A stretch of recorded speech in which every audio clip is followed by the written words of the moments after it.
वाहन चालकांसाठी महत्त्वाची बातमी. भांडूप मुलुंड आणि कांजूरमार्ग येथील रहिवाशांना मोठ्या वाहतुकीच्या अडचणींना सामोरे जावे लागण्याची शक्यता आहे.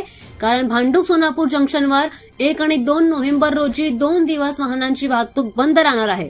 मेट्रो लाईन 4 साठी 56 मीटर लांबीच्या स्टील स्पॅनच्या स्थापनेच्या कामामुळे जंक्शन पूर्णपणे बंद करण्यात आले. माहितीनुसार भांडूप सोनापूर जंक्शन वाहतुकीसाठी पूर्णपणे बंद राहील. तथापि आपत्कालीन सेवांसाठी अपवाद असतील. या काळात मोठ्या क्रेन, मल्टी एक्सल ट्रेलर आणि अवजड यंत्रसामग्री तैनात केल्यामुळे रस्ता पूर्णपणे बंद करण्याची घोषणा करण्यात आली आहे. 1 नोव्हेंबर रोजी रात्री 10 ते 2 नोव्हेंबर रोजी सकाळी 10 वाजेपर्यंत रस्ते बंद राहतील. तर 2 नोव्हेंबरला रात्री 10 ते 3 नोव्हेंबरला सकाळी 7 वाजेपर्यंत रस्ते बंद राहतील. जर काम पूर्ण झाले नाही तर त्याच मार्गावरील रस्ता पुढील आठवड्याच्या शेवटी देखील बंद केला जाईल. मात्र यावेळी पवई आणि JBLR कडून येणारी आणि LBS रोडने मुलुंडकडे जाणारी वाहतूक 2.5 किमी वळवून मुलुंड पश्चिमकडील LBS रोडला पुन्हा जोडली जाईल. मुलुंड पश्चिमेकडून येणारी वाहने ईस्टर्न एक्सप्रेस हायवे मार्गे पुनर्दिशित केली जातील आणि JBLR द्वारे त्यांचा प्रवास सुरू ठेवतील.